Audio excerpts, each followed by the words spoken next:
Hello, Fightful Faithful. Welcome to another episode of the Tuesday NXT Sour Grab Show with me, Alex Pulaski, and Kate Elizabeth. Today is International Talk Like a Pirate Day, so I had planned to be Rainbow Beard the Pirate. I even went and found an eye patch, and I was going to be piratey all night long. It was going to be so fun, but then HBK made me depressed. And I don't want to be here anymore. So I'm just going to try and power through it. Kate? Welcome to the Fightful NXT post show for Tuesday, September 19th. We'll remind you to get in your super chats and your humper chats at humperchats.com. It looks like Alex ate Ricky Rainbow, but we've got a lot to talk about. You can also leave a thumbs up on this video to help people find us in the algorithms, and you can head over to FightfulSelect.com and subscribe. There was OMG so much contract news, guys. I can't even tell you. Jade Cargill, the big one, QT Marshall, Prince Nana. So many contracts getting broken over there. Did it in the best white girl voice that I could. Head over to FightfulSelect.com and subscribe. There was also news that was up there today about how Becky Lynch, your new NXT champion, who we saw tonight in action, really was like, I'm going to put Tegan Nox on everybody's minds again. And then she planned a match with her, and about 10 minutes before yesterday's episode of Raw, they were like, no, you're going to fight Natalya for all the good work she did in India. So, for the developmental title where Natalya belongs. So go read the details on FightfulSelect.com about that. Well, I fixed my contact in my eyes. Oh, that's terrible. I hate when that happens. Oh yeah, I know that always happens to you. So pirate puns. Since it's International Talk Like a Pirate Day, pirate puns. Those should be a lot of fun. Anything having to do with the C or the R. Get it? You get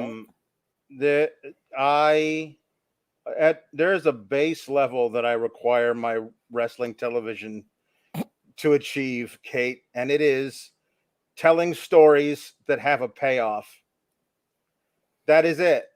All it is telling stories that have a payoff. If you tell a story for literal months with main characters that has an obvious ending, you book that ending. And if you don't, I get really angry. And when the anger wears off, I get really depressed. And so that's where I am now. Scripts, are you here? Not so much scripts, but my contact did make my eye go literally so gross and ugly. So that's not good. I'm gonna just try and fix my eyeball.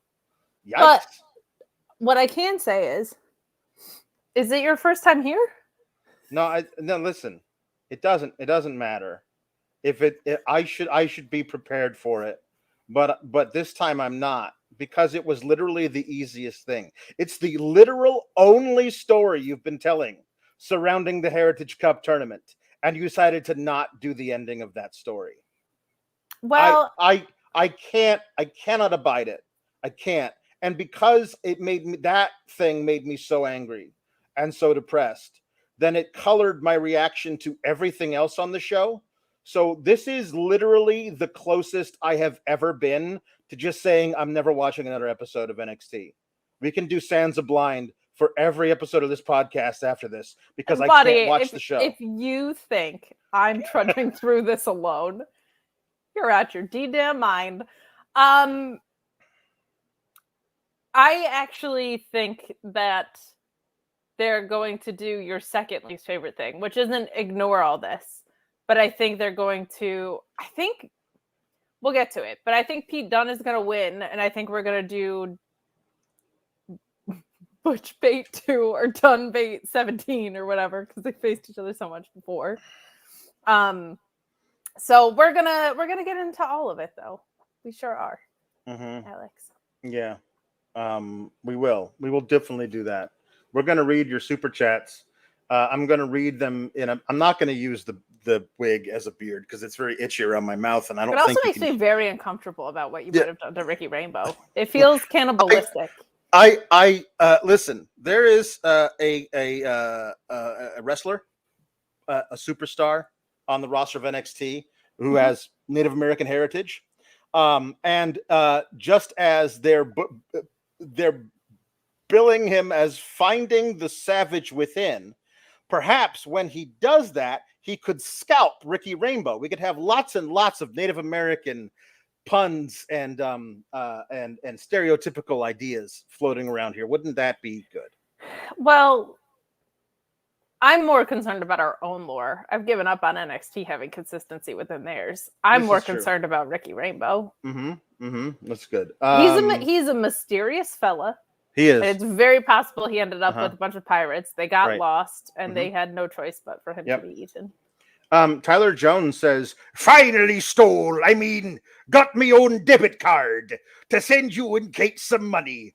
You guys used to be a weekly cure from depression and suicide.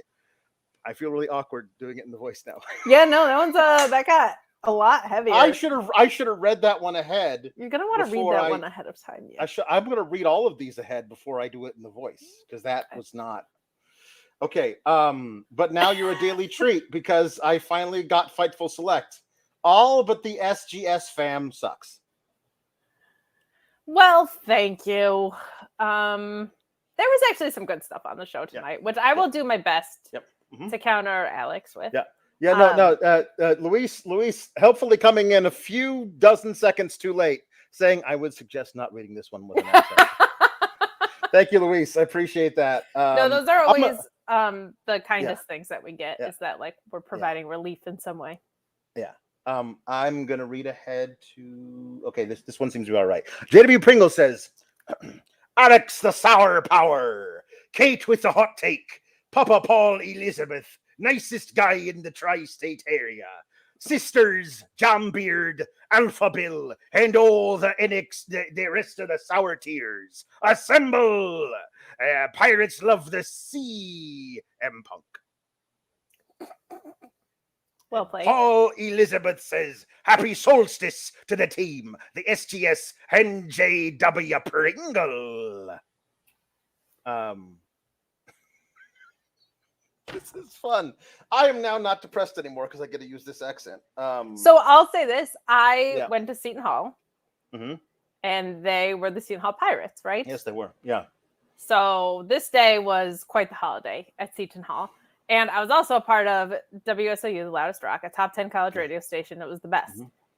I did not know until working there that Swashbuckle, a pirate metal band, and that pirate metal in general was a thing.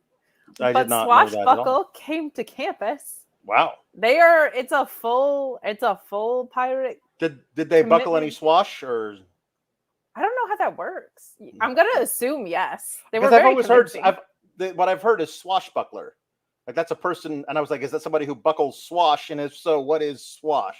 It's kind of like the Foo Fighters. How do you buckle it? Yeah. Like, what is Foo and what does the fight look like? Yeah. Yeah. JP Pringle says, also, Alex likes when it's so bad, it's funny. It's true. I do like that. Speaking of so bad, it's something. Becky Lynch read a poem. She did slam poetry about all the people she's going to face in NXT in her little promo where she's like, it's time for a rhyme. Electra Lopez, Roxanne Perez. I'll be here for a while. Why don't you want to have a fight? Ivy Nile. It was really something. It was something. I will say that. Did she do? I don't remember if like Irish Becky did limericks or anything. Was it supposed to be? I was wondering if it was like a cheeky little callback kind of thing. I don't recall. Was that because that was not a limerick though. It was just like a poorly written poem. If it was a limerick, then we it would have had the but da da da da da da, but da da da da da da, but da da da da, but da da da da, but da da da da da da, and that was definitely not the actual thing. So it was weird and bad, but yeah. She did make a reference to somebody being a baddie, which I thought might have been a little. She rhymed it with natty because that's the only thing that in her brain rhymes with. Come on, No, she's not an idiot. All of the talk has been around Jade. I don't know. She could have made a boat joke. She could have been like, Natty's she boat. said, "Hey I'm there, the goat." Natty. Hey there, Natty. I'll be your baddie." That's what she said. She didn't even have to acknowledge Natalia in this. I feel like she went very out of her way to make a baddie reference. I'm just saying. It was not great. 24 Taylor Cannon, who's a 25-month member, says, "I gotta say, so far, I am enjoying Becky as NXT Women's Champion so far." He said far twice, but I gotta say it. I gotta say R. So I was happy about that. Jury's out for me. Jury's out still for me. I will not accept her dropping the title anybody but Tiffany. I won't accept it. What if Tiffany is going up? I think it's wrong for her to go up. So that's okay, but if she is, then obviously Becky can't drop it to her. But I don't think she should go up. So all of the booking surrounding Tiffany, if Tiffany goes up or if Tiffany stays and is not the one to beat Becky for the title back, is bad, regardless. So if she goes up, it's still bad. If she stays here and doesn't beat Becky, that's still bad. There's one good option. She stays and she beats Becky for that title. Those are the only thing that will make this make sense to me. So that's how I also feel, but based on what we saw tonight, I don't think she's dropping it back to Tiffany. No, not at No Mercy. No, certainly not. Yeah. I do not understand why you would take Roxanne Perez and Tiffany Stratton, two young, one very experienced but very young, one young and very inexperienced. Like you think about how many matches she's had, and you have them there, and they appear to be two women who you would like to be carrying the load for this company in 6-7 years on the main roster, and you willingly and on purpose book their title reigns so poorly. I don't understand why you would do any of that on purpose to both of them, almost back to back. There was that weird Indy Hartwell thing, which also was nonsensical. Well, look what it did for her on the main roster. Yeah. It's true. There's a lot of people that don't understand that booking. There's a lot of people that don't understand why you have an eye patch on right now. But that's just International Talk Like a Pirate Day. This is not going to help the Are none of you currently celebrating? Are you uncultured swine? First of all, I mean, honestly. Second of all, this is not going to help the people that are like, "Oh, you guys are AEW homers." They're going to be like, "He's wearing an eye patch." That's basically like half the people in AEW at any given time. It's not made out of saddle leather like Hangman Page's was. No, it's not. It's not. Yeah. So every time I read a super chat, it will be in my pirate voice. We have some pirate puns. Ricardo the Firefly says CM Pufferfish. There you go. Tom LaValle says Hook. Captain Hook. Sentonk. The Pro Wrestling Podcast says Army Matey. Ye be NXT. Hey. Hi, David. David Rose. Luis Polido says Brian Danielson is a 3C man. Bonus points for anybody that puts a Jeremy Lambert headline in there. Oh, Ian Riccaboni's in the chat again. Hi, Ian. Meet Normus. Unlike Kate, I'm a carnivore. That's true. Be kind to animals. Shot Kid 29 says House of Blackbeard. Oh, that's really good. That's really good. Kim Gray says, how do pirates know that they are pirates? They think Therefore, they are. Good one, kid. Insert clever Tegan Knox pun, says Buccaneergan Knox. I just love the commit. You are more committed to your Tegan Knox puns than this company is to having her ever on television. That's true. Yeah. Piss me off. JW Pringle says Ali Albright is one of the C's sisters. I said in the 7 C's.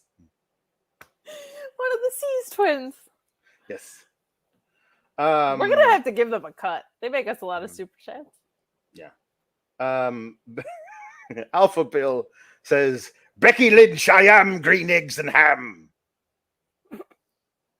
She was doing that. But anyway, she puts over Tiffany, and says that she pushed me on a limit. She gave me a great match, and she absolutely deserves a rematch, and she will get hers whenever she wants it because she deserves it. She is dumb and smelly, and I hate her, but I do respect her. It was a very weird little promo that she was cutting, and then she gets interrupted by Tiffany, who's like, "Yes, she does. We should have the match. Of course, we're going to have the match whenever I want it," which is exactly what Becky just said. So it's fine. How about right now? Just kidding. You don't deserve it. And honestly, she should have tied it together with the first thing that she says is, "You all used to love me until she got here," which is true. Honestly, like, we're far enough into the episode. This crowd, nothing but a bunch of star fuckers. Like, come on. Like, it's just like, I mean, come on. I mean, you were all pro Tiffany. You were so pro Tiffany. You were chanting Tiffy time, even though she was a heel. But they were chanting Tiffy time, even though she was a heel. And that crowd went 100% Becky. Now, there's not like a small little percentage of you that are like anti this whole main roster invasion. I'll tell you. Yeah, because they were giving her submission matches with Thea Hale, and now Becky freaking Lynch shows up. Yeah. Mm-hmm. Yeah. That's exactly how this is supposed to go. Yeah, that's true. The only thing I didn't like about this was, I mean, other than the poetry reading part, the only thing I didn't like about Tiffany's response was she was just like, "You didn't think a rematch was inevitable?" And I was like, well, she just said it was. Like, it felt like she was trying to earn a rematch that Becky had just told her she already got. So that's the only thing that I didn't really love about the segment in that way, but I'm glad they're doing a rematch. Didn't love what got set up later, but liked the way that wrapped up, because I think a stipulation is good. But this makes sense, right? Like, if you were going to have Becky Lynch around, whether she drops at No Mercy, which she should, or not,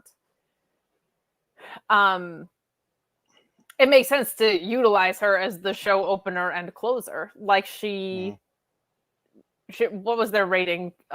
856 or something? Yeah. My God, that's the highest rating they've had since the Black and Gold days. So, absolutely. So good on them for doing that. And she's also just, man, watching her work tonight, like, even in those little backstage segments, she just knows she's one of the most efficient wrestlers I've ever seen. Like, no move is wasted, no word is wasted. Everything is an effort to make sense. I really liked that she, with Tiffany Stratton, said like she'd seen it before, this entitlement, because I think everybody's thinking in terms of like Tiffany Stratton and Charlotte at some point, because I kind of walk the same lines, right? So I really liked that she kind of was like, I've seen your type around. It is my biggest rival in my career. Like, good stuff. Those little subtleties. She's so damn good at this, man. Like, Becky's just great. So this was super, super, super fun. Happy about the way this started. A little nervous about the way it's going. Can't say, I would hate what that would do for Tiffany. But when she started saying things like, "I want to fight Ivy Nile," I was like, I can't honestly sit here and say I don't want to see Becky Lynch work with Ivy Nile. I can't honestly say I don't want them to get there by ruining Tiffany Stratton's first title reign, if that makes sense. Yep. Yeah. Star fuckers. David's so awesome. He's the best. So what happens is that she and Tiffany get into a brawl, and then Kiana James, who we knew, like it was after last week, even if Becky had lost to Tiffany, but they were going to do the rematch at No Mercy with Tiffany going in, like not necessarily lost, but just like a schmozzy finish or whatever, and kept the belt on Tiffany. That we knew they were going to do a Kiana James versus Becky Lynch match this week, because of the interaction last week. So then Kiana fulfills that by coming in and attacking Becky, and then the two of them gang up on her and beat her down. And so then Becky says, "I want a 2-on-1 match with you in the main event." And well, this means we don't have to see Dominik in the main event. That's good, I guess, but it does feel like this is where I miss William Regal, or literally anybody working backstage who's in charge of such things, because Becky Lynch saying I'm in the main event in a handicap match, that seems unwise to do that, especially because it was never going to be a handicap match, and I really hate when they do this kind of thing.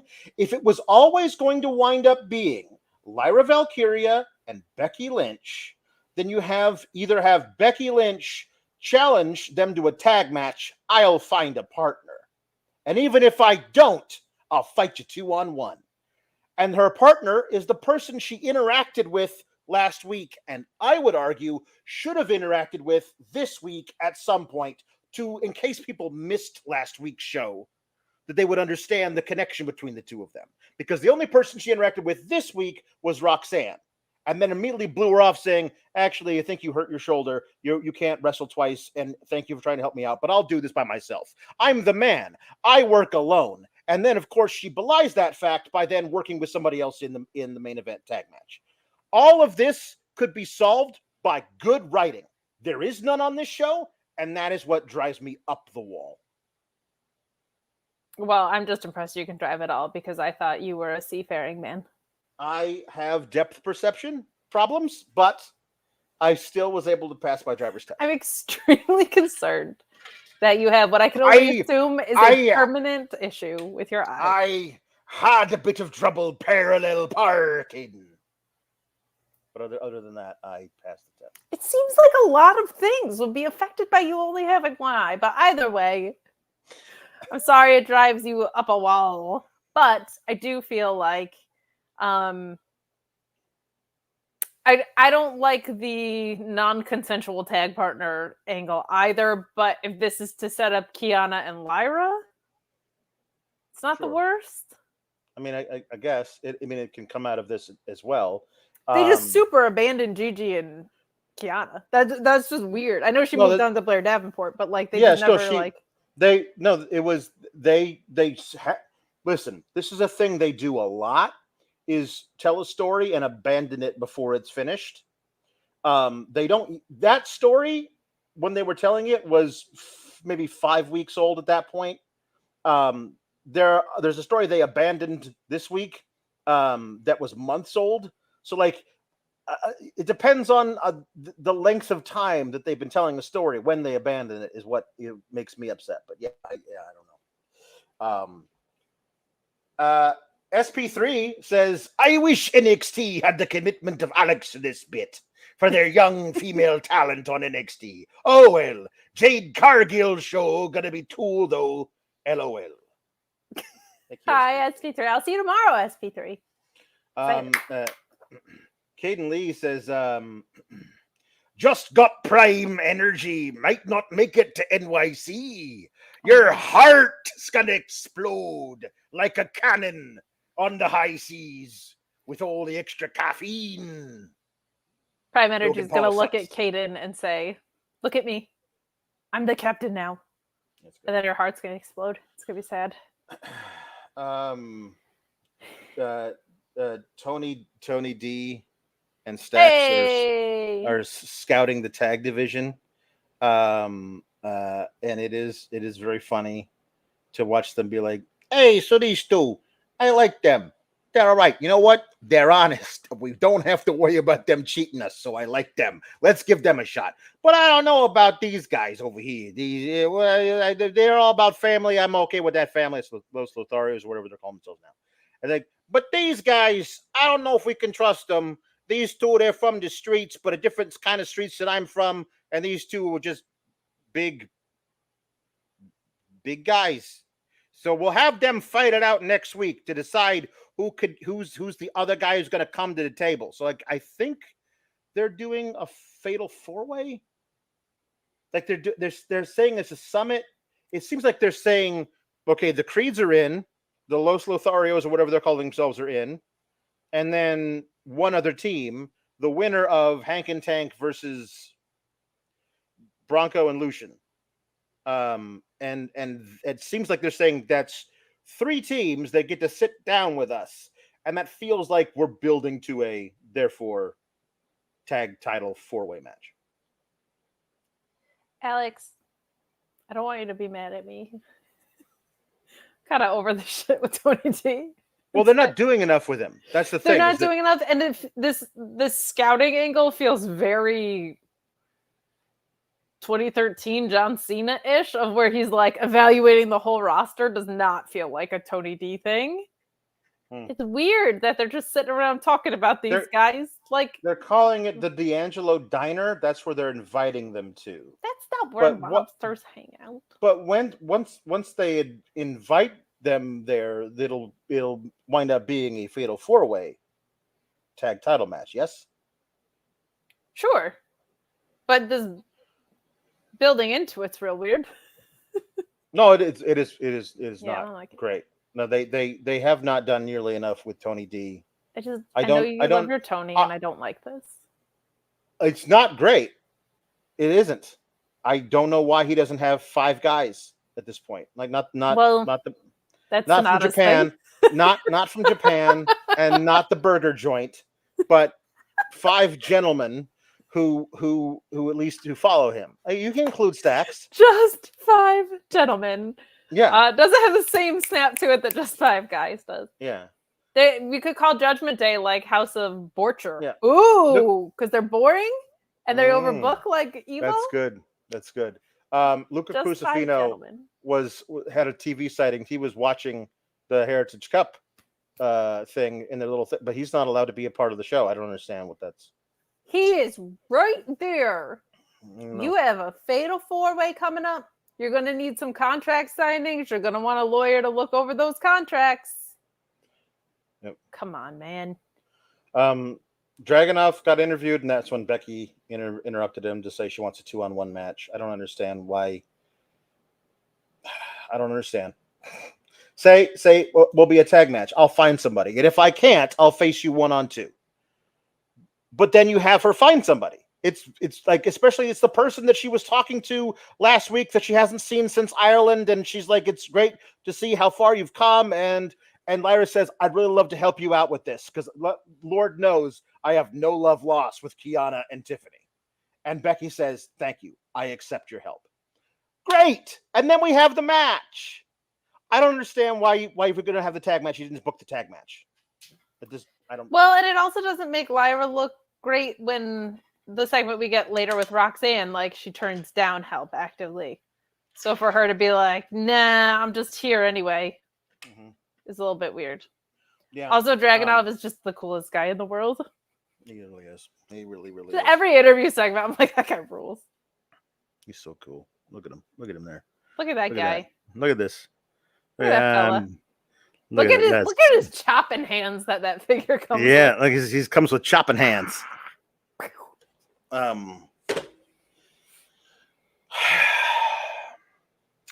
So Trick and Dominik meet up backstage. Yeah, and then what else? Just to do something. I can't. I don't like this. Whatever. Remember in the beginning when the Dark Order was like finding all the wounded birds to try and pick up and join the Dark Order? Yeah. Before they were extremely silly. Right. It's like Dominik's doing that, but with the acting skills of a 6th grade theater play. I know. He's like, look at all these points of relatability that we have. As I say them and smile even when I'm not supposed to be smiling. I tried to get out of the shadow of my deadbeat dad for so long, so I know how you feel trying to get out of the shadow of Carmelo. It feels like, okay, remember the DARE program? I do. Like when you'd have to act out skits. Mm-hmm. It feels like those. Like these are all the ways you can say no to drugs. But it kind of fits into NXT because that's what Roxanne's whole panic attack angle felt like. So, yeah. What are we doing? I don't know. I don't know.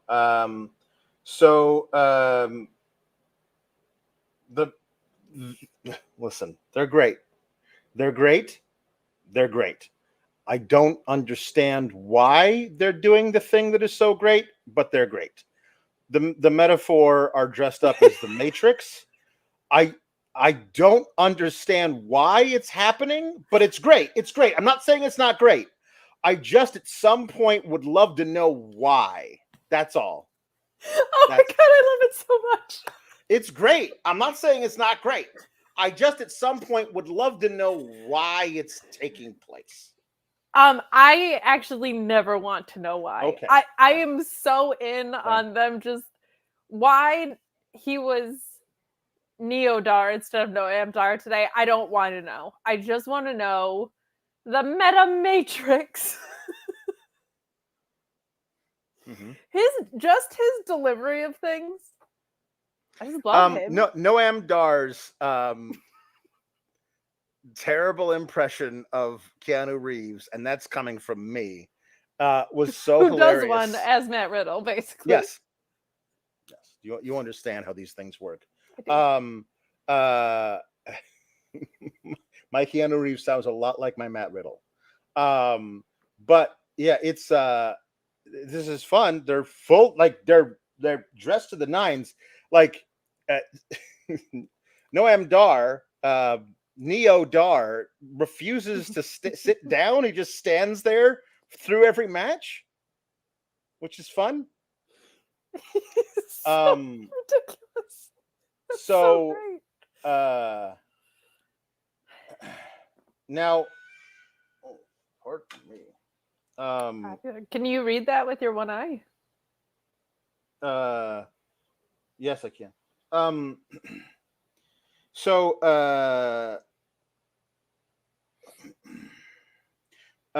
Alpha Bill says every Dom segment belongs in the poop deck.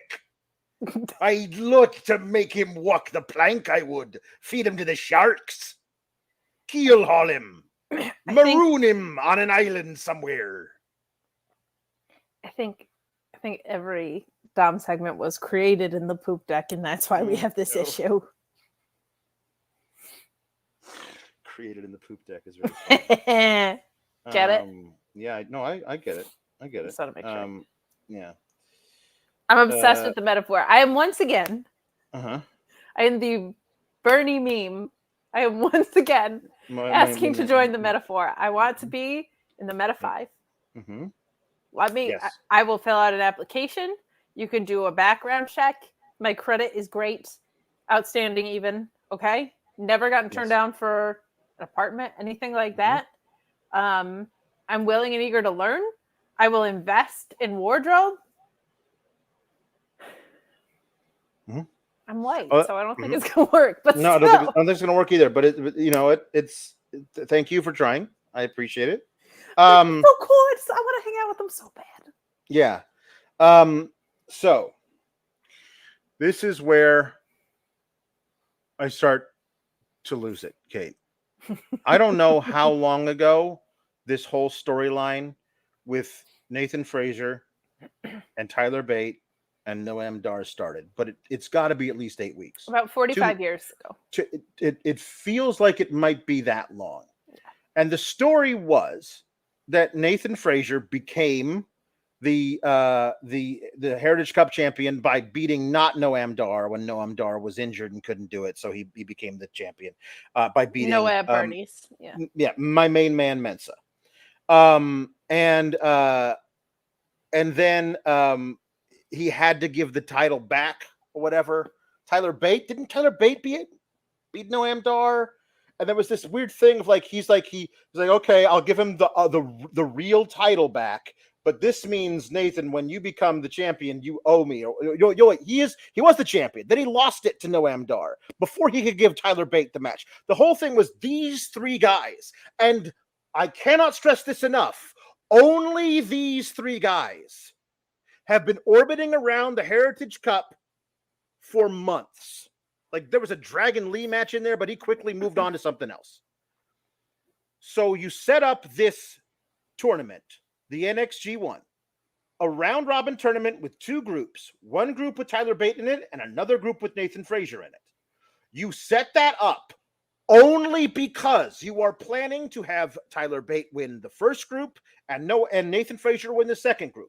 And then two friends who both want the Heritage Cup have to fight each other in the finals to see who faces Noam Dar at No Mercy. That is the one and only story you have been telling this entire time. And they decided just not to finish the story. Now, much like Cody, who was never going to finish the story, I also feel like this is never going to get finished either. I just hate when I've been watching there's hours of television programming over the course of 2 months has been spent telling a story that they just decided not to finish. That makes me furious. I feel like my time has been personally wasted. I hate that when they do that. Well, it's also been professionally wasted. Because we have to watch this with intent. Yeah, that's the thing. It wouldn't waste your personal time because you probably wouldn't watch this if you weren't getting paid for it. But I would not. Not at all. What is frustrating to me about this is, one, as I said to you in the DMs, if it wasn't going to be Tyler Bate, why wasn't it Dabba-Kato? I mean, really, that. If you're not going to give us the right thing, give us the dark horse that we've been asking for this whole time at Dabba-Kato. The thing that I think might happen is I think Pete Dunne, I'm calling him Pete Dunne. I'm not calling him Butch. It's Pete Dunne, damn it. Especially tonight. I think he's going to win it. And I think they think this is an excuse to get us back to Tyler Bate, Pete Dunne again. Which I don't hate that idea in a vacuum because the match, of course, it was great. It was a great match. It was great. Tyler Bate is a big, strong boy. His, whatever that Sidewinder, DDT, whatever that was what the hell? Amazing. He's so great, and Pete Dunne was so great, and they did such a good job of marrying, a couple of callbacky moments with Alex, it's Sep Tecker, okay? This is the beauty of technical wrestling. There was a break your fingers chant at one point, but I love this I think is why I gravitate to British wrestling so much lately is when you have technical wrestling style paired with a chess game, it's just my favorite thing. Right. They're so familiar with each other. There was so much strategizing to get ahead of the opponent, and then there was so much smart countering that would only happen if you knew your opponent, right? Right. This match was awesome, and then to have the better end win it with 15 seconds left, kind of pulls away from that in a major way. I'm not like you where a bad ending will ruin an entire match, but boy, oh boy, does it dampen it when it's in a tournament context. And so I think there is a satisfying ending of if Pete Dunne wins the whole thing and we get to see this again, that would make me very happy. But it's you had the slam dunk and it you had the half court shot locked in, you had the 3-pointer, and instead you went for a foul and you got one out of the two. It just doesn't work. It's not nearly as satisfying as it could be. So I'm with you very much on that front, and it's just a bummer because the match was so awesome. It was so fun to see this match. It also made just when something is right there on a silver platter as the story for the match, and they're not actively telling it through A, the match, and B, on commentary, I'm Tyler Bate has 4 points. Yes. Pete Dunne has 3. Pete Dunne has to beat Tyler Bate. All Tyler Bate has to do is last 12 minutes. Each of them should talk about that in pre-match interviews, about how Pete Dunne knows he's got to beat Tyler Bate in 12 minutes. The last time I beat Tyler Bate, it took me 38 or however long that amazing match in NXT TakeOver Chicago was. I've got to do it in 12. I know I've got my work cut out for me. Tyler Bate says, all I've got to do is outlast him. I don't know if I can because I know he knows he's got to beat me. And my old friend Butch, you should call him Pete. My old friend Pete, when he's got that kind of motivation behind him, becomes a very scary opponent indeed. That's amazing. All of a sudden you go in knowing exactly how the match is going to be wrestled. Then you wrestle it that way. And through the whole thing, Vic Joseph is reminding us of the counting down the clock. We only got 2 minutes left. Butch has got to pin Tyler Bate with it. And then when he finally does, with a pump handle pile driver gonzo ridiculous bomb oh my god, that was so amazing good. So it's he says, apparently Butch said in a digital segment that was not shown on TV, the Bruiserweight is back in NXT. Now if that means they've broken up the Brawling Brutes, maybe Sheamus is taking some time off and they've decided that they're going to let Pete Dunne go back to NXT and do stuff there. Fine. Okay, cool. That's great. But I would argue you still have the opportunity to tell the other half of the tournament's story with Pete Dunne getting a surprise victory over Tyler Bate, his greatest opponent. And then you have the opportunity to tell the other half of the bracket story with Nathan Frazier winning the finals. Spoiler alert, they don't even do that, but they go about it the most roundabout possible way to get there because they suck at this. We're going to talk about that in a second. We are. The match was amazing, though. And for the people saying Techtober in the chat, it's Octecker. Keep up. Mm-hmm. This is the autumn of Techers, baby. Yeah. True Infamous says, the Flying Butchman. Not the Flying Dutchman. It would be That's very good. JC Jane and Thea Hale go shopping. I'm going to let you go with this because I would just scream into the ether about it. So you go ahead and you go. God grant me the serenity to accept the creative I cannot change. The courage to rant about the things I can, and the wisdom to just know that this is what I'm stuck with for a product. Mm-hmm. What the hell was this?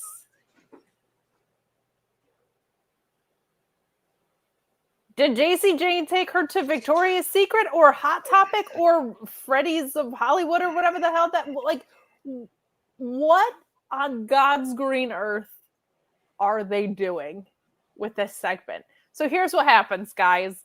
Because she's a heel now, she obviously needs a makeover because we haven't gotten to the black lipstick, but buddy, it's coming. So what they do is they put her in 5 different outfits or so, and they get increasingly more 1990s club wear bullshit.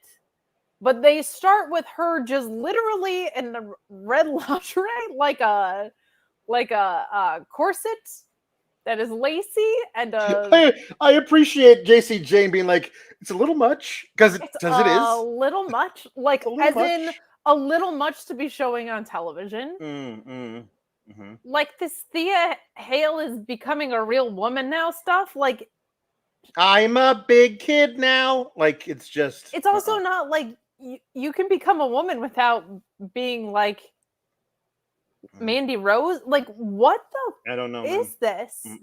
So then the thing is, it's a little much and it's not black leather.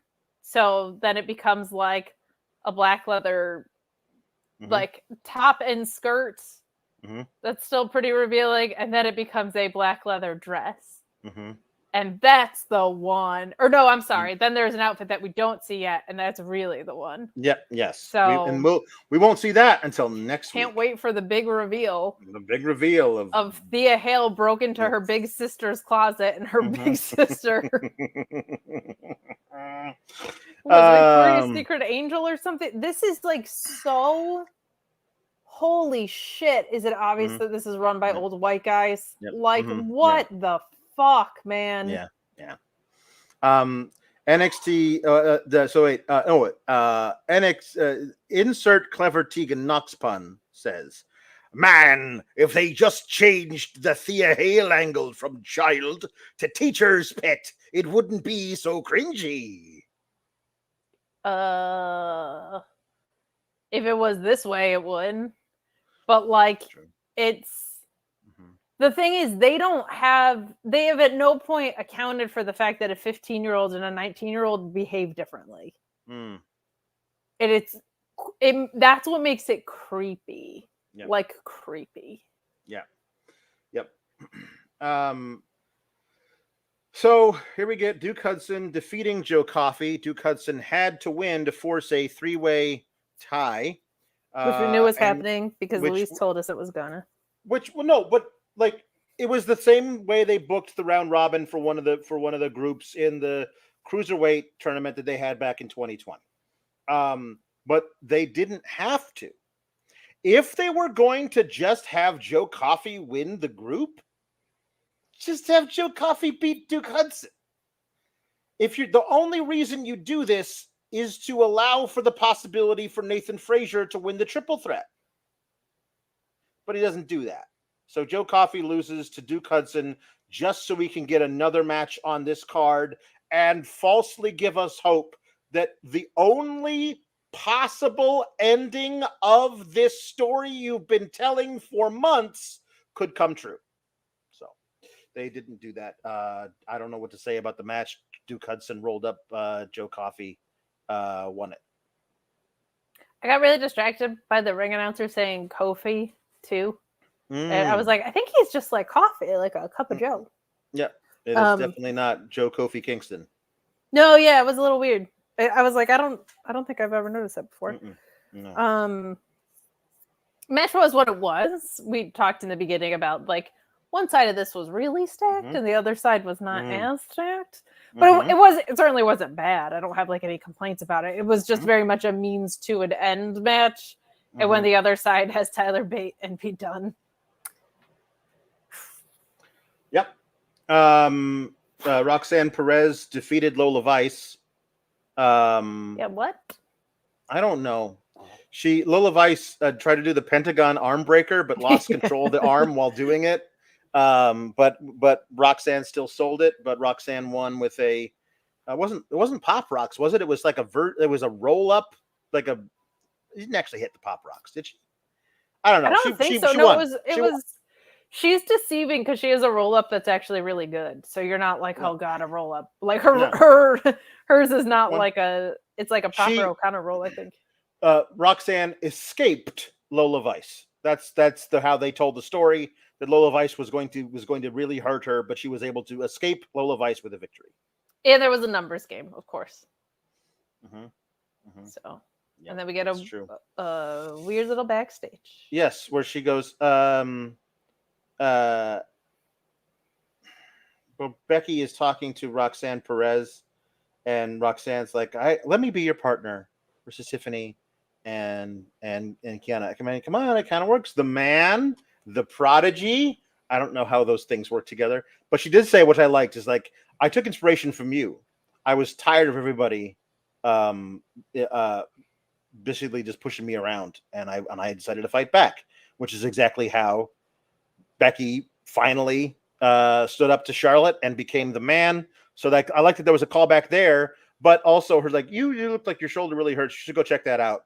I am the man. They don't call me the man for nothing. I shall stand on my own, myself against the world. No partner for me. Oh wait, I had a partner at the end of this. Yeah, but she didn't ask for one. No. So that it's also weird. I I actually thought this was a better Roxanne promo. Like it felt just more authentic to, because she's in NXT, she gets handicapped with creative where she's not allowed to sound like a human being. And I wouldn't say like promos are her super strongest strength anyway. But this one was really good. To your point, she like leaned into something that was very real, and it was just a natural conversation. And Becky's just so like, even in these little things, I'm like, yeah, you sound like a human being talks. That's why you rule. Yeah. So last week we saw Dijak hit a tree with a belt a lot, and he even made fun of it himself on social media because he's like, I don't know what the hell is this that I'm doing, so much. basically. And then he was seeking revenge. Yeah, okay. And then that tree. He went. So Eddie Thorpe goes over there, and he's like, and he says, Dijak, you. Well, first he walks over and he lovingly, forlornly caresses the spot on the tree where the bark is missing, because he means so much to him, the tree. Isn't it the tree of his soul or something? Tree spirit, his spirit tree. It's a tree in the parking lot of NXT. Well, is that old Seminole land? Like, is that the tribe that Eddie is from? Well, my thing is, if it's in the NXT parking lot, it's seen worse days than whatever Dijak's gonna do. Maybe that's what it is. Maybe the NXT parking lot is built on an Indian burial ground. And it hasn't been people doing it. It's been the spirits. That's why so many of them are anonymous attacks. Oh my God, it's perfect.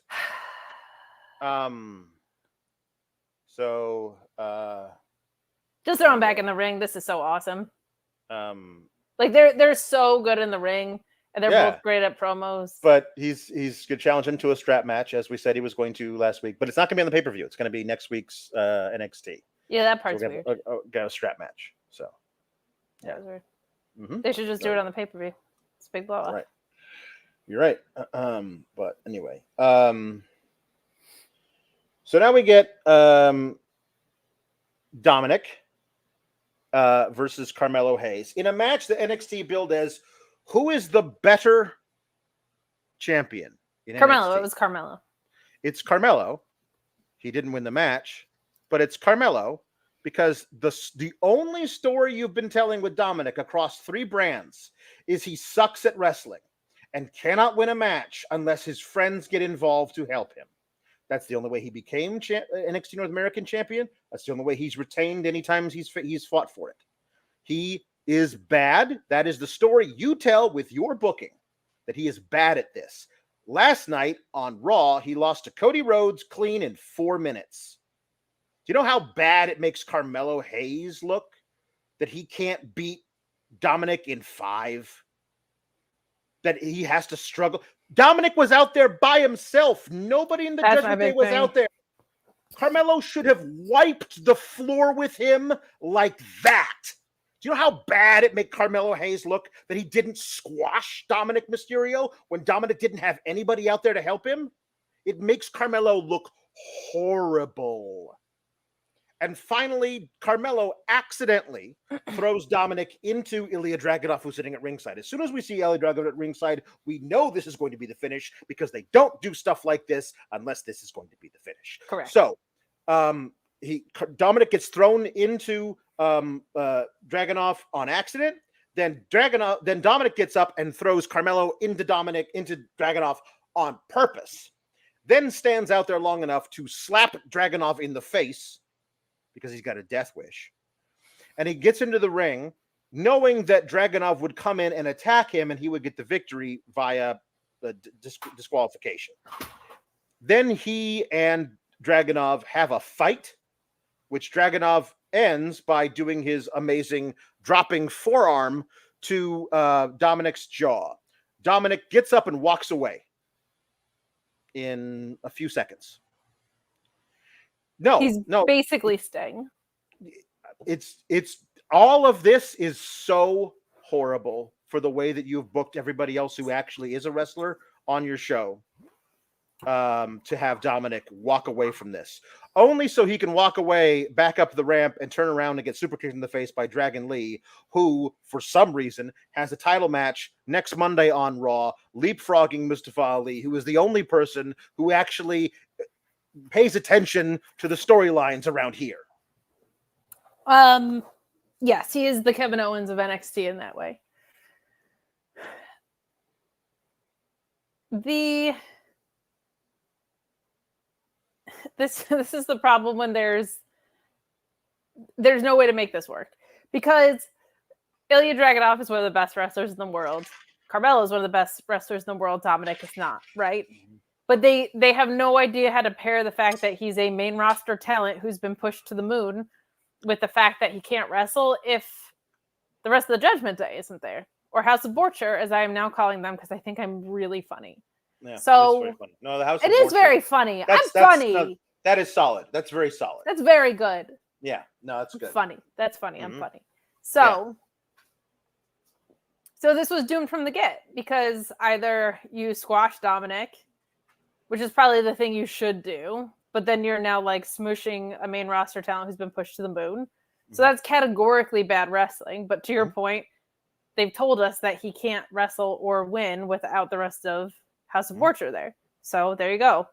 Yep. But like, this is one of those, you know how sometimes you look at a match and you're like, this should never have been booked. Like, neither of these guys should be facing each other. This is one of those, especially because it was a means to an end to advance Ilya and Mello.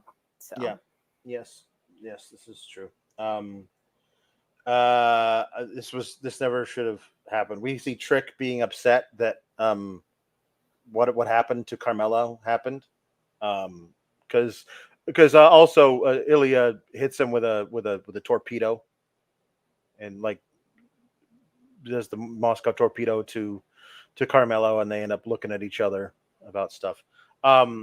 So Trick is watching this, feeling upset, and the Schism walks in and being like, "Hey, what are you doing? Don't you know if he was really your friend, he would have let you accompany him to ringside, and then this wouldn't have happened. Oh yes, you should join us, become part of the Schism, because that's all." And so we're gonna get Trick versus Joe Gacy next week. No thanks. Not to either of the workers. They're both great. No, just the story doesn't. The story, them targeting Carmelo, like, that's actually not even fair to say, because it makes wrestling sense, right? But it's also, I don't know. It just doesn't feel right. It doesn't feel right. Hey, you know what though, Alex? What? They're not the only one whose tree isn't standing very tall, and I'm not talking about Eddie Thor. Okay. There's some people that need a little bit more support for their tree. Okay, they can't all be like Linus with their little blanket around it, and the tree looks all nice like the Charlie Brown Christmas special. Okay, sometimes you're lacking a few roots to make that thing stand tall. Okay, sometimes GYV gets out and you're suddenly kind of short-stacked. Bluechew's here to help. Is your sex life stuck in developmental? Well, get ready for a call-up with Bluechew.com and the code Fightful. Same active ingredients as Viagra and Cialis, but how about this? No awkward in-person visits, no trips to the pharmacy. It's shipped straight to your door in a discreet package. But let me tell you, your package is not going to be discreet when you use Bluechew, and the code Fightful helps give you that confidence, that performance to take you straight to the main event, if you know what I'm saying. When approved online by one of our physicians, it just arrives straight to your door. You're not going to have people nosing around with what you're doing, and right now you get your first shipment free when you use the code Fightful. Go straight to the top, if you know what I mean. Memorable performance, high spot, whatever other innuendos you can think of, Bluechew.com and the code Fightful.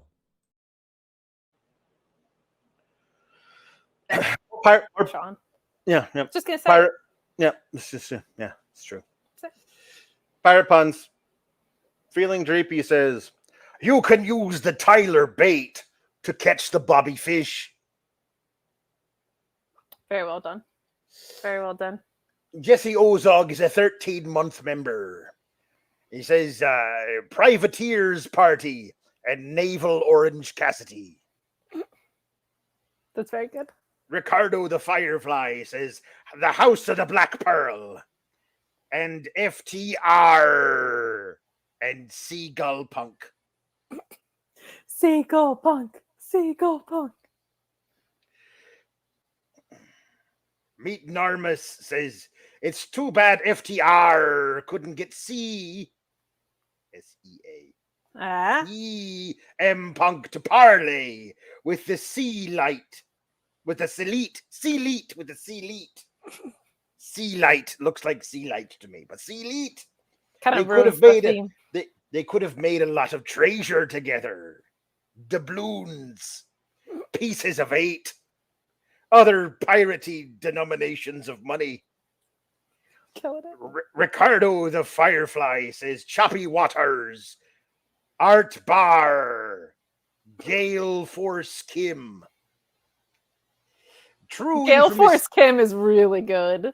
True Infamous 73 says the Rated R Superstar Edge.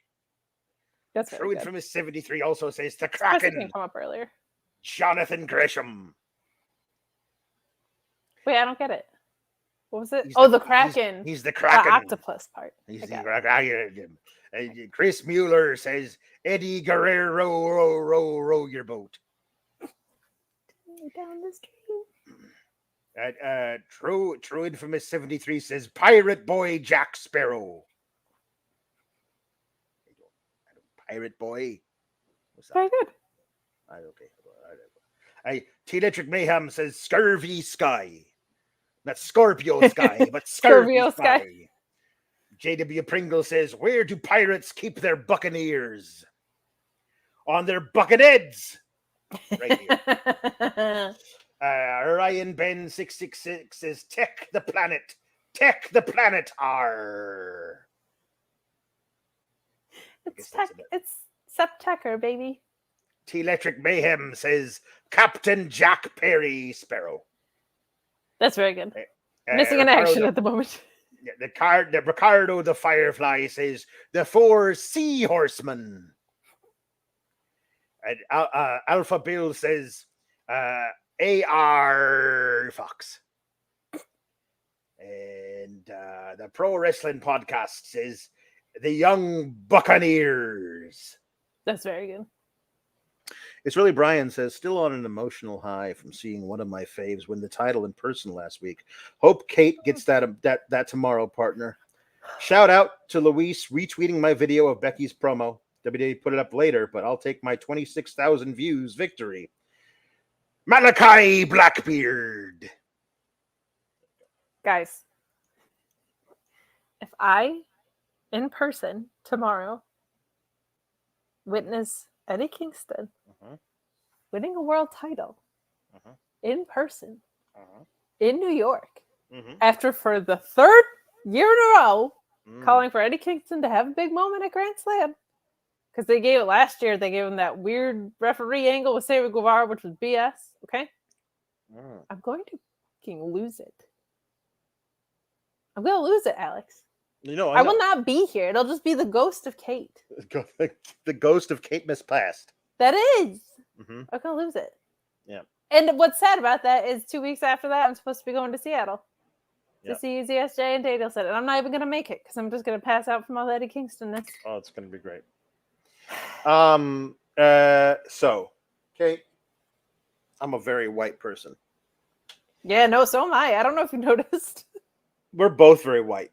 I don't know if I can critique the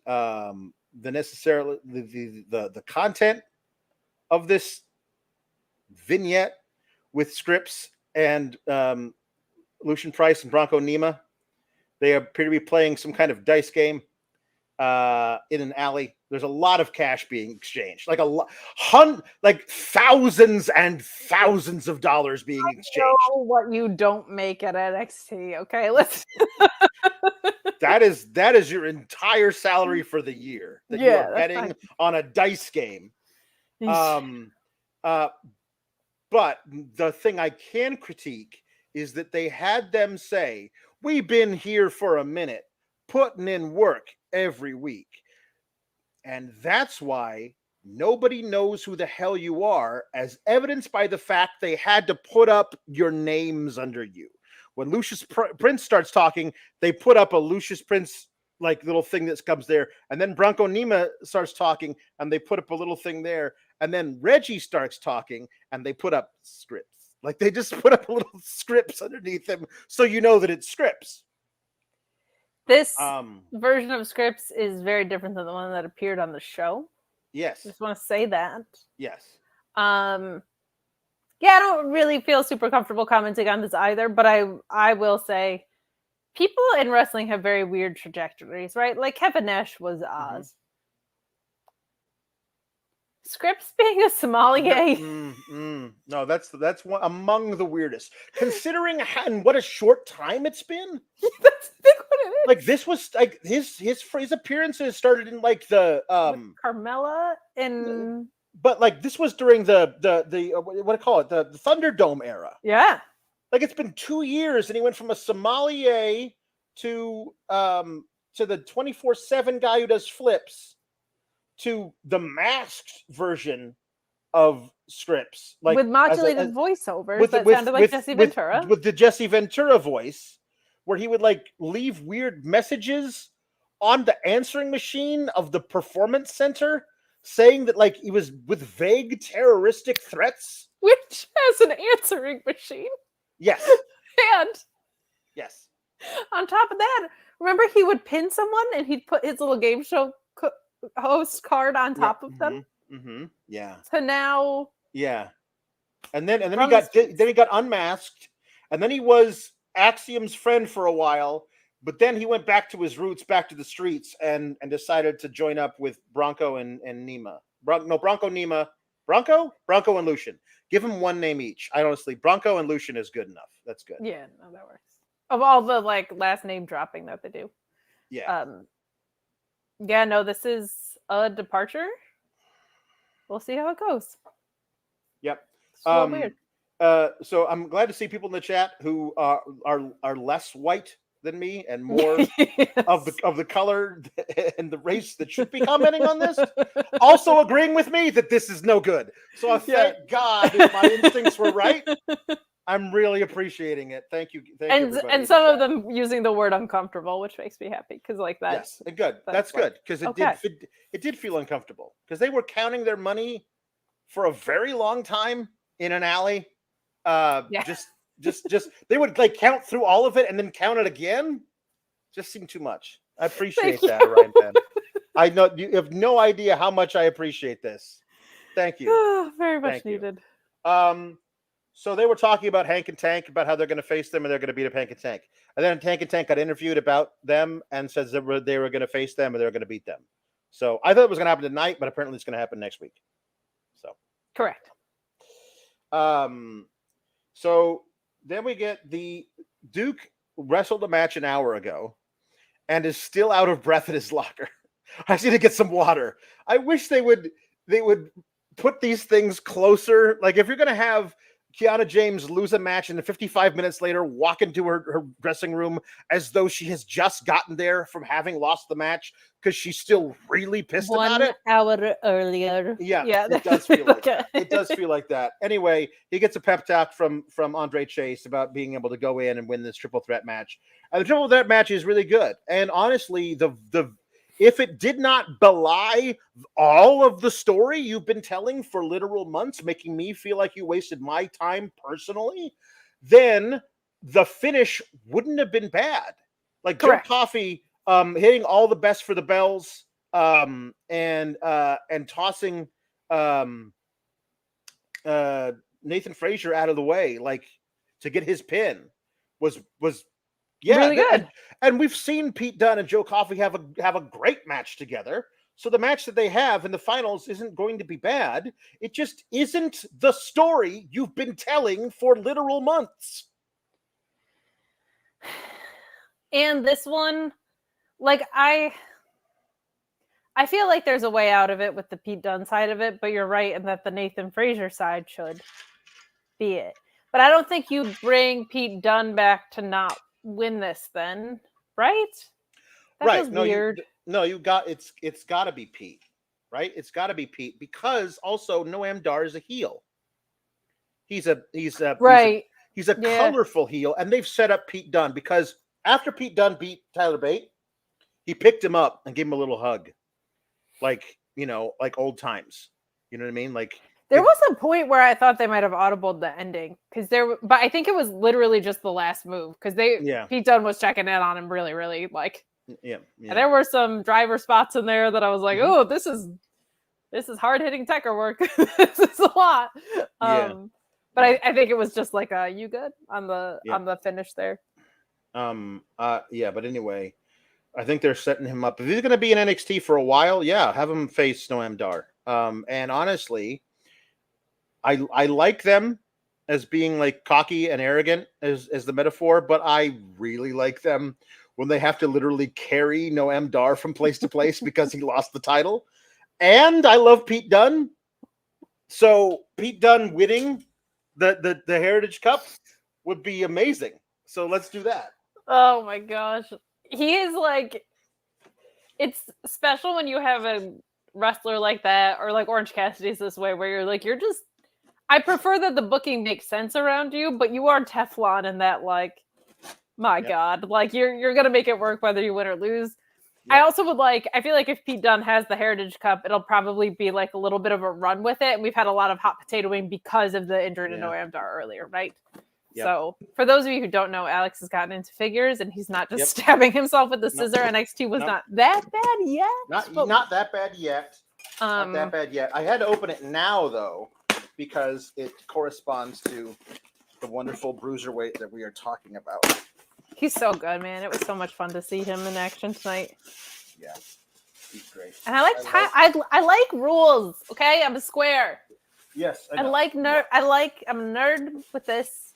I like my time limit belts and cups and people that follow rules and people who bend rules when they're heels. Look at that guy. Look at him. He's even got his he's got his cool fur-lined jacket he used to wear. I remember. I missed that. I hope it's wintertime soon so he can wear that jacket. That's a Pete Dunne figure too. That's not even a Butch. That is a Pete Dunne figure. Yeah. First time in the line. Look at him. Look how great he is. He's the best. I'm so excited about it. It's been really nice through the Heritage Cup to get to see like him just be Pete Dunne again. He's so good. And God, Tyler Bate too. Like, they were doing nothing with Tyler Bate for like a really long time. Mm-hmm. Now he's doing stuff again. Yeah. I did get the Dunne original. I made sure Luis! that I got... Look at Luis Scapolo. Mm-hmm. Mm-hmm. He does. Hey, you know what I was worried about with that finish? What? Which I think more people need to be worried about. I also have props today, Alex. Oh, you do you now? I do. But I feel like there hasn't been enough conversation. That's so great. I feel like there hasn't been enough conversation in wrestling and in general about when things like this happen. You're not okay? This is not an Adam Cole podcast, right? I am concerned about people's neck health. I am concerned about people's neck health. And I would like Tyler Bate to know, and I would like Pete Dunne to know that there were several times in this match where I was concerned about their neck health. And I am a real brochacho, okay? I am concerned about neck health, and I'm not a fair weather friend who only is concerned about Alex's neck health or somebody else's neck health. I'm concerned about yours because we're long-standing friends, Pete Dunne and Tyler Bate. Mm-hmm. So good. You're wearing that to Grand Slam tomorrow, yes? Oh, I'm bringing it. Oh, you wear. I want you to wear it, and also find glasses that are as close to Roderick Strong's little square ones as possible, and just walk around like this all the time. That'd be really good. It is a solidarity neck brace because I Yes. care about Roddy Strong and his neck health. Because Yes. unlike Adam Cole, who Yeah. just seems to have abandoned his decade-long friendship with Roderick Strong Mm-hmm. for MJF of all people, Nope. who's just pulling wool over his eyes at all No. times. Can't have He's it. all concerned about Max's neck. Mm-hmm. Hashtag neck strong, says Tom Valley. Adam!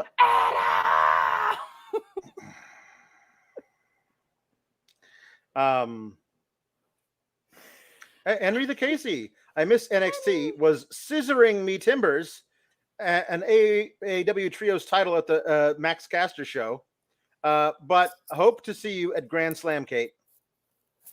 We will make sure of it, my friend. Mm-hmm. Yeah. I will make sure I see Henry the Casey. So, tomorrow. as I said, Mustafa Ali is the only one who pays attention to anything that has been set up on this show. And he says, I'm the only one who was upset about this. But I was watching Raw last night, and I see a graphic that comes up that Dragon Lee has a title match versus Dominik Mysterio on Raw next week. How could that be, though? I asked myself, since didn't I beat? I am the number one contender to the NXT North American title. Fact, not opinion. You could be like, he didn't say it, but he's said, it. You can quibble with how that happened, but that is the truth. I also promised you, Dragon Lee, that I would give you the first title match when I beat Dominik. This is not okay. I'm tired of playing along that it is okay. What I will say it's not okay is that Ali showed up in June, right? And he's been on a path toward this very title and has still not gotten a one-on-one match for that title with anybody. No, and I'm glad he's getting increasingly apoplectic about it, because he is. He should. He was becoming unhinged today, and he should, because I am. He should. Dan Sneed says, I am concerned and I support women's neck health. Thank you. And T Electric Mayhem also tells us that he is concerned. Thank you. See? You guys are good people. Adam Cole? Baby? No. Nope. Not a good friend. Nope. So here's exactly what I said was going to happen. Remember last week when Miles Bourne and Horse Girl shared a little moment before immediately, literally within 5 seconds, he turned on her boys and cost them the match. Yes. And I was like, she's still going to like him even after he did it. And they're going to become a little romance, and it's going to be they're going to mirror this thing where she is in love with this guy, and her little tag partners are going to tell her it's a bad idea, and it's just another chapter of As the Horse Girl Turns. And I'm so done with all of the stories. So they're quibbling about it, they're yelling about it, and because double vest, single jerkin, he is so upset how could you say it? I just think he's a nice guy. I thought he was a nice guy. I still think he's a nice guy. How can you think he's a nice guy? He turned on us. He's a traitor. He stabbed us all in the back. And the Beach is like, no, let's not fight. I don't feel like it's a good idea for us to fight. And then Baron Corbin comes in. He's upset because he was trying to get a massage. And so double vest, single jerkin, challenges him to a match. Fallon Henley's a wrestler, right? No. Nope.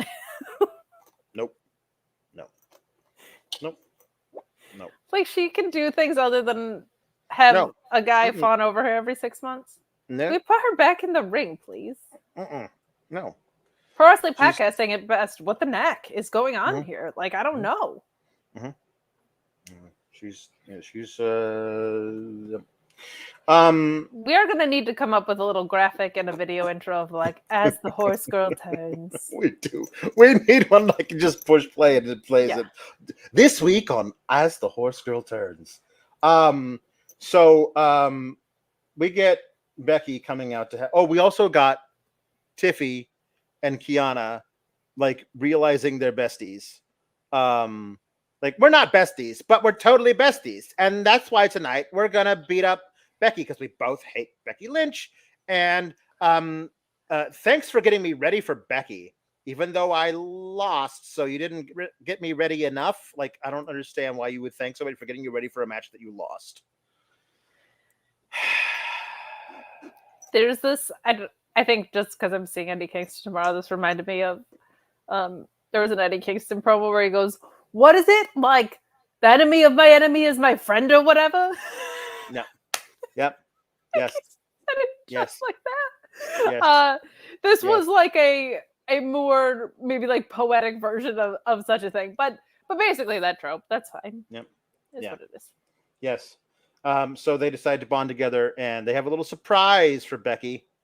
I saw people in the Discord who were like, I hope the surprise is Cora Jade. Like, no, it was just the surprise was that Becky came out for her match and they attacked her from behind before the match started. Becky was smart enough to know Kiana was going to be there in the beginning of the show. That was what I didn't like. Was like she was smart enough in the beginning of the show, but she somehow got dumber. As the show went on. So they were beating her up, and then Lyra Valkyria ran in to save her. And when it was 2-on-2, the heels wanted to leave. So then Lyra and Becky went and grabbed them and dragged them into the ring and started beating them up. And they rang the bell and they started a tag match. And again, if you were going to do a tag match from the very beginning, just do a tag match. I don't understand why we did all these steps to get there when you didn't even have Lyra say one thing. No. On the entire show tonight to like reaffirm her connection to Becky and all that stuff that just went. I also like Becky was just like, oh great, you're here. Like there was no either, oh thank God you're here, or I said I didn't need help moment. Like Lyra was just there and then was just in the match. Like the ref didn't do anything. Yeah. Now I'll say this. The match was pretty good and Lyra's great. Like she's really, really good, man. I love getting to watch her in the ring, and she gets better week over week, and she was pretty good when she came in. But like she just has this really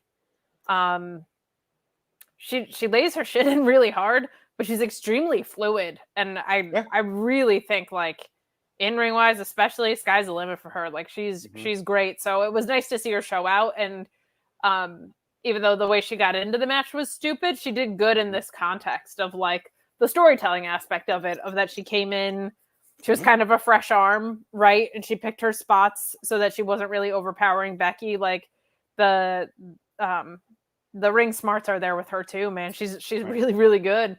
So that was nice to see here.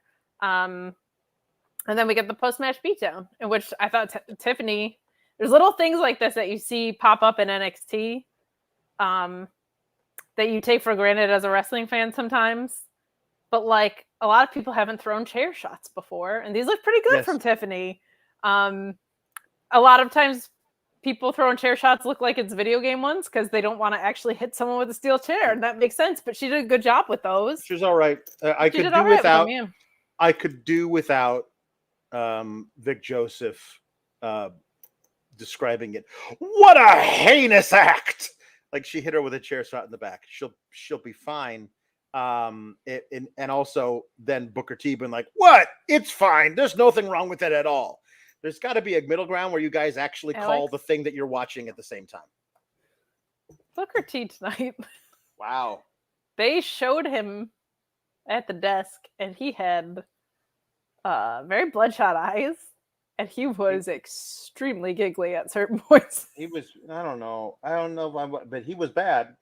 He was very bad. Yeah. He seemed like he was talking about stuff that wasn't actually happening, which I found weird. Like, was he watching his little monitor on a delay of like several weeks? But I just, anyway, Shucky ducky. Yeah.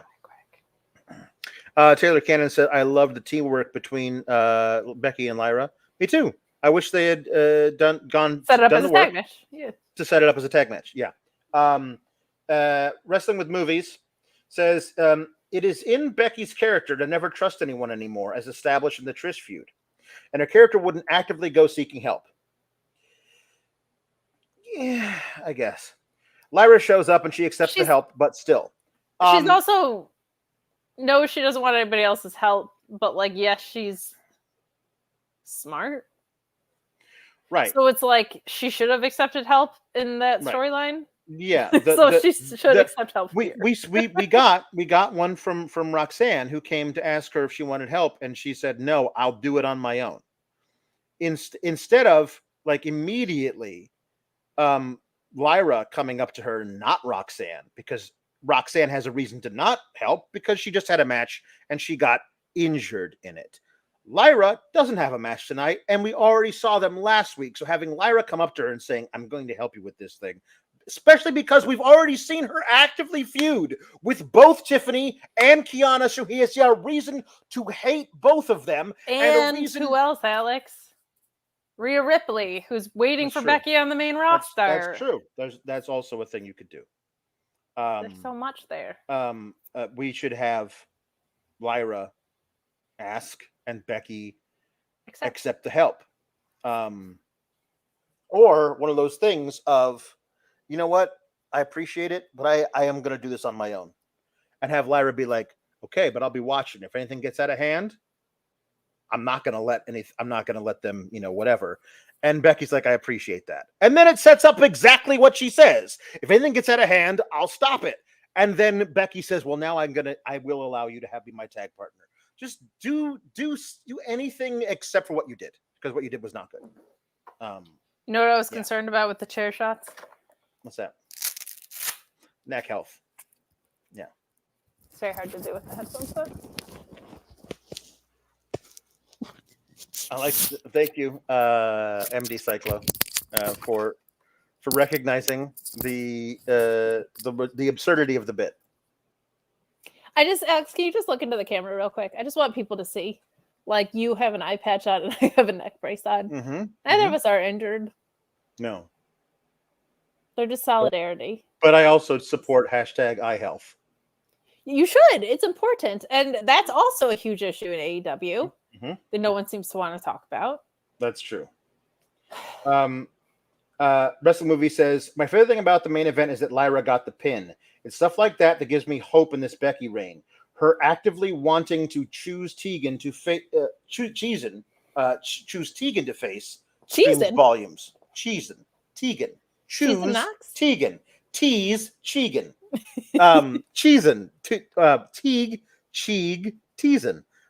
So to face screams volumes. Yes. Becky's choice to face Tegan. That's great. It is also great that she is like, yes, Lyra should get the pin. That's cool. After the beatdown, Becky says, let's do an Extreme Rules match with Tiffany. Tiffany's got to get the belt back from, not necessarily at No Mercy. I'll allow her to keep it at some point, but it just, what are you doing to Tiffany? Why would you kneecap that reign when you didn't do anything with it? It's just such an odd thing and because to this do. came about by accident, right? Which was actually another great thing in the promo that she had said earlier of like, if I hadn't accidentally said your name, basically, you wouldn't even be here with that title. Yep. Yes, that's true. I will say Becky continually seems like, you never know anybody, but seems like one of the most selfless workers in the world. All right, we got one more. Well, not really a pun. Where do we go? Oh, Love Fro says Grog Gagney. Grog is the kind of drink that they eat. The Bep Jr., I think is what that says. Becky bringing back puns from her Shimmer years. Is that what that was? It didn't feel like puns to me. It just felt like really bad rhymes. Also, that's our thing, Bex. Yeah. Come on. Not if you're worrying about your neck health and you're just going to steal our puns. Jesse Ozog says, not a pun, but look up Pirate Queen Zheng Yi Sao. Yes, I years ago I read the Wikipedia article on Zheng Yi Sao, who was the pirate queen of the South China Sea in the 1700s. Pretty awesome. If you're interested in pirate lore, look it up. All right, so that's all that. And then we got some jukeboxes. Hey, before we swing into jukebox land, I did want to say something kind of sincerely, so I'm gonna take off this phone neck brace. There's like some not awesome things that happened in women's wrestling media today and over the past 48 hours, and I don't want to get into it because blessedly it does not directly involve me. But I did just want to say a couple of things. One, that I'm just always so appreciative of Fightful. I get to come on here and do what I do. I feel like Denise is very different from me, and she comes on here and does what she does. And Cresta is the best podcaster in the world. If you haven't seen her, seek her out. And we have Maggie, and we have the girls on Overbooked, and who else? Iridian. Oh my God, what an asset she is. So I'm always very happy to be here for so many reasons. And I'm so glad that we have Louise to keep us safe. But I don't want to talk about any of the ugliness, but what I did want to do was shout out the gals at the Wrestling Wind Down for this very shirt that I have on. It's like a Black Queens shirt. It's awesome. It's got Jacqueline and Jazz and Alicia, Mercedes, and Trinity and Bianca on it. And it's awesome. It's an awesome quality shirt too. And it arrived like 10 minutes before I even placed the order. So I just want to say, go support them. They've had this design out there for a while. It's awesome. And 35% of the proceeds until I think the end of September go to an organization that helps Black young ladies, Black gals, and youth specifically. So please go support them. They're wonderful. They also just have a lot of fun merch. If you've seen those like Bad Bitches for Daniel Garcia shirts or whatever they are, like those come from them and stuff too. So just ugliness aside, go support them and the great organization that the proceeds of this shirt goes to. And that's all I'll say about that. Now we can go back to being silly again. Yes. We shall. Also, one other thing we were supposed to do is you brought this to my attention. So there's a graphic designer who has created a logo for our very own Allie Albright of the toothpaste Albrights. That's right. That cool? So this was created by a graphic artist, and their handle is Wicked Draw Stuff.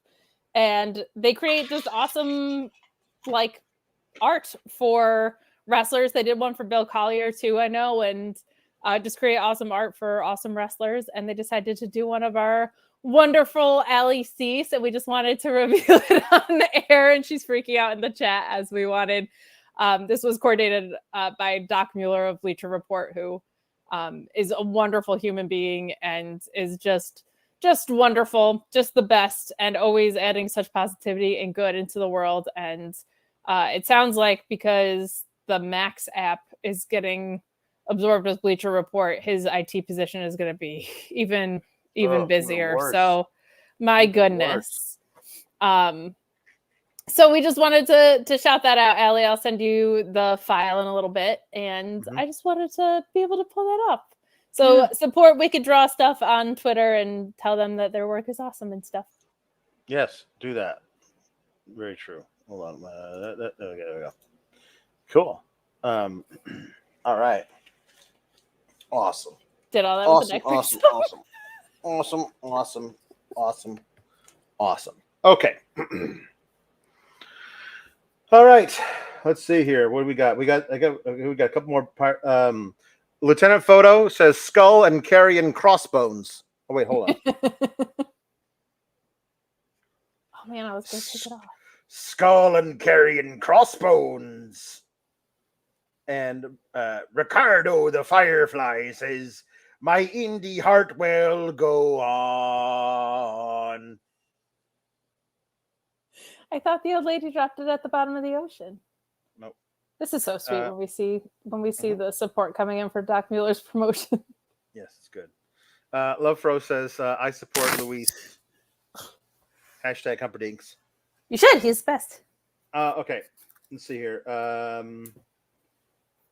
Okay. You guys are crazy. Okay.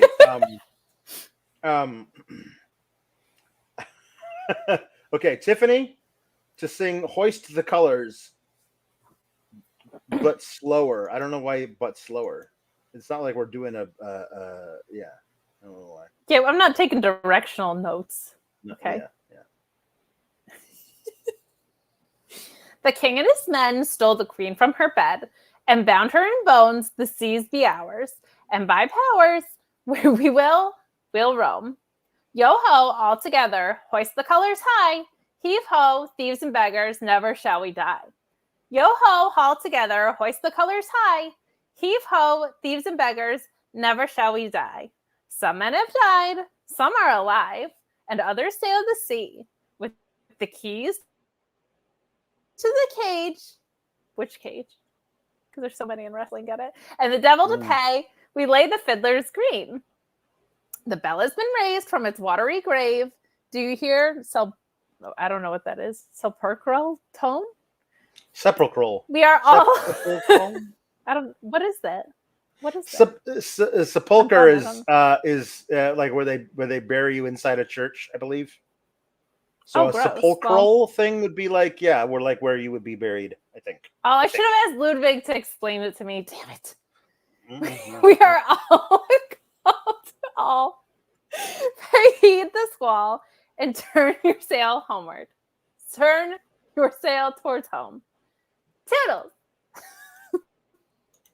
That was way rougher than it needed to be. Yeah, well, it's all right. It's okay. It's okay. All right. So let's see here. Electric Mayhem says jukebox for anyone singing Keel Hauled by Ailstorm. All right. So for anyone singing it, Linda. Well, it'll be Linda. Linda. Yeah, we haven't done a Linda at all tonight. Linda and Ricky. Okay, here we go. We got a Ricky one at the end. Ricky one always ends. Okay, here we go. My friends, I stand before you to tell a truth most dire. There lurks a traitor in our midst who hath invoked the captain's ire. He don't deserve no mercy. That's NXT No Mercy on the 30th of September. We ought to shoot him with a gun, but I am not an evil man, so first let's have a little fun. We'll tie that scoundrel to a rope and throw him overboard. Drag him underneath the ship, a terrifyingly deadly trip. Keel haul that filthy landlubber. Send him down to the depths below. Make that bastard walk the plank with a bottle of rum and the yo-ho-ho. Keel haul that filthy landlubber. Send him down to the depths below. Make that bastard walk the plank with a bottle of rum and the yo-ho-ho. There you go. So that's the thing. You were called a yo-ho-ho in your days. Only when it was Fleet Week and all the sailors came into the docks. With a bottle of rum. They would say, yo ho ho, and I'd be like, hello. That would be it. Okay. So now Tom LaValle wants Tony D to read the beginning of Moby Dick. Hey, call me Ishmael. Some years ago, never mind how long precisely, having little or no money in my purse and nothing particular to interest me on shore, I thought I would sail about a little and see the watery part of the world. It is a way I have of driving off the spleen and regulating the circulation. Whenever I find myself growing grim about the mouth, where it is a damp, drizzly November in my soul, whenever I find myself involuntarily pausing before coffin warehouses and bringing up the rear of every funeral I meet, and especially whenever my hypos get such an upper hand of me that it requires a strong moral principle to prevent me from deliberately stepping into the street and methodically knocking people's heads off, then I account it high time to get to sea as soon as I can. This is my substitute for pistol and ball. With the philosophical flourish, Cato throws himself upon his sword. I quietly take to the ship. There is nothing surprising in this. If they but knew it, almost all men in their degree, sometime or other, cherish very nearly the same feelings toward the ocean with me, Gabagool. What an opening line. That's Tony T. Hey, call me Ishmael. Tom Lavallee wants Tiffany to sing "Sail" by AWOL Nation. Maybe Ludwig helps. I don't know if Ludwig's going to help or not. We'll have to find out. Ludwig should help. Mm-hmm. Which one? I'll "Sail" by AWOL Nation. I will do this chorus, and then you could do the verses. How about that? Okay. This is how I show my love. I made it in my mind because I blame it on my ADD, baby. This is how an angel dies. I blame it on my own sick pride. Blame it on my ADD, baby. Sail, sail, sail, sail, sail.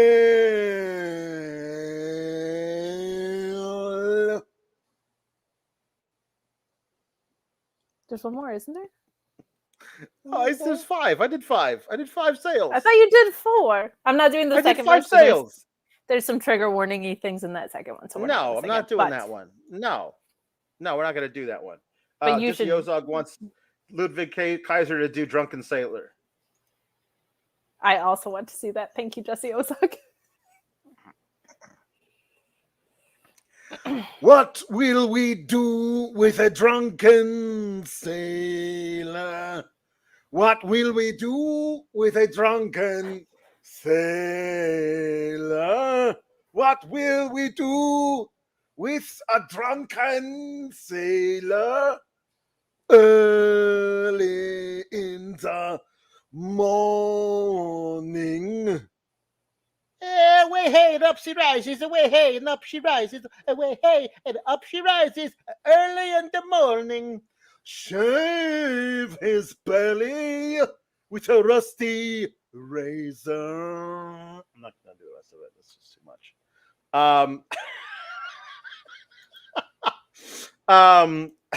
Learn a time signature, Ludwig. No. Keep a tempo. No. Okay, CO wants Tiffany to do Tom Cruise. Let me just clarify real quick.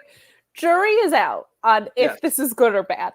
Like, Yeah, but nobody else is doing it. but definitely not happening anywhere else. It's the only place you can get this. Just okay. So Tiffany is going to do Tom Cruise, and Giovanni Vinci is going to do Jack Nicholson. From which you can't handle the truth scene from A Few Good Men. Okay. There we go. All right.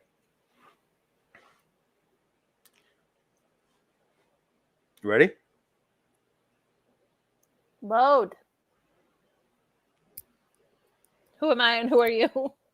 You're Coffey and I am Jessup. A moment ago, you said that you ordered Lieutenant Kendrick to tell his men that Santiago was not to be touched. That's all right. And Lieutenant Kendrick was clear on what you wanted. Crystal. Any chance Lieutenant Kendrick ignored the order? Ignore the order. Any chance he forgot about it? No. Any chance Lieutenant Kendrick left your office and said, the old man is wrong, toodles? No.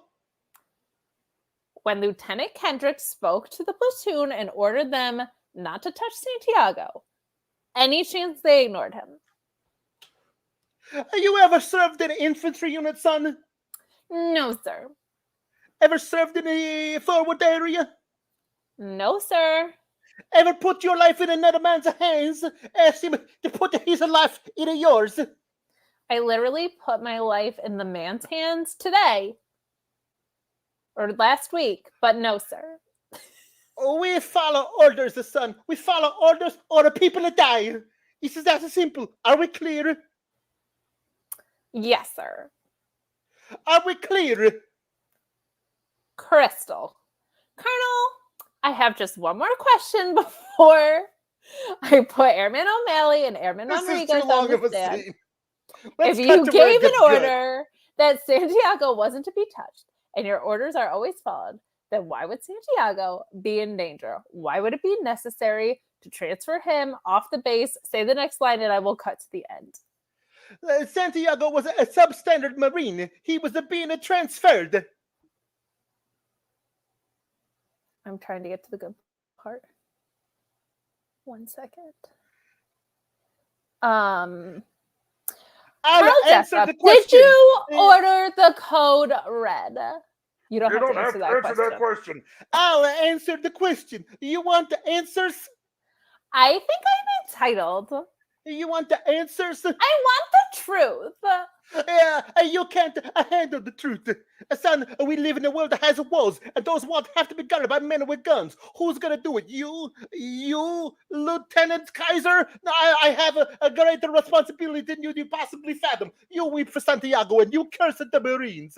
You have that luxury. You have the luxury of not knowing what I know. The Santiago's death, while tragic, probably saved lives.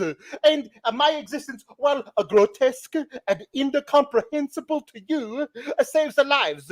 And you don't want the truth, because deep down in places you don't talk about it to parties. You want me on that wall. You need me on that wall. We use words like honor and code and loyalty. We use these words as the backbone of a life spent defending something. You use them as a punchline. I have not the time nor the inclination to explain to myself to a man who rises and sleeps under the blanket of the very freedom that I provide, and then questions the manner in which I provide it. I would rather just you said, thank you, and would honor your way. Otherwise, I suggest you pick up a weapon and stand a post. Either way, I don't give a damn what you think you are entitled to. Oh my God, Giovanni. Just did you order the code red? I did a job that Did I you order the code red? You gotta get the damn right, I did.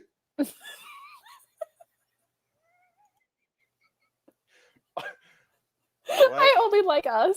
I don't like anybody else in the world. What is this? What are we doing? This mother effer is not real.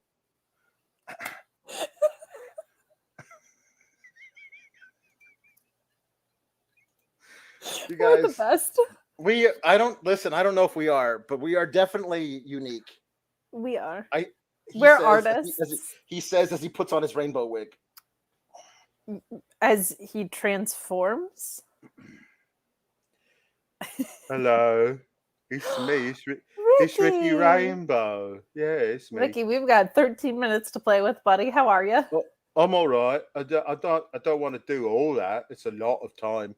I just you want to read one. one. You don't have to. I just want to do like one song, and then we'll leave. Right? Okay. This one is called Captain Jack Sparrow by the Lonely Island. Okay, here we are.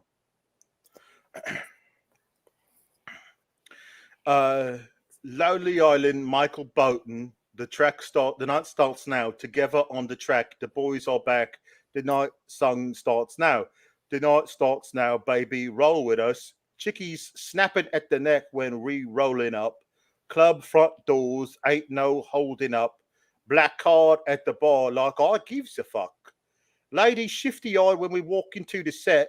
Fuck the fellas looking jealous. Play that back and get wet. £3 at my waist, shank in my sock. You either get cut, get stuffed, or get shot. This is the tale of Captain Jack Sparrow, a pirate so brave on the seven seas. A mystical quest to the Isle of Tortuga. Raven locks sway on the ocean breeze. Yeah, that was kind of weird, but we're back in the club. Buying up the bear so groupies show us love. Keira Knightley. I'm Mel the fucking Iceman. I'm the top gunner. Heater on blast. I'm the #1 stunner. Jack Sparrow. Watch your girl because I ain't you Mr. Nice Guy. More like meet you take you home and fuck you twice guy. All dressed with nowhere to run. That's how I make you feel when I... Now back to the good part. From the day he was born, he yearned for adventure. Oh, Captain Jack, giving him what for? He's the pauper of the surf, the jester of Tortuga. But in Davy Jones' locker, what lies in store? Thank you. It was beautiful. Thank you. You're welcome. The ladies are going crazy for your purple hair. Well, you know, I'm sorry. I forgot to use my product today. No, you don't have to apologize. You're I- you're a I- wild man. I have terrible bedhead. It's true. It's true. So Ricky, we missed you. How you doing, buddy? You doing good? listen, I don't know what you walked into, Clark Space Wayne. What is happening is that Ricky Rainbow comes on the show at the end and reads a song, and then at the end he says thank you. So I'm about Ricky, to do that. what are you though, really? Like at the end of the day? But I am. You don't know, do you? Because No. I'm a mystery wrapped in an enigma, wrapped in an egg roll wrapper, wrapped in a tortilla of some kind that's been toasted just so. And so you'll never know who I am because of the enigma and the mystery of it all. And the egg wrapper of it all? And because of the egg roll and the tortilla of it all as well. I feel so bad for people who walk in this part. No, see, listen. This is what we do. We provide a weight loss service. Oh my God, Tony Nese could never. Nope. All right. So that's it. Thank you. Thank you. Toodles. Keep cool, gabagoos. See you at Grand Slam if you're going. Support neck health. Support wig health.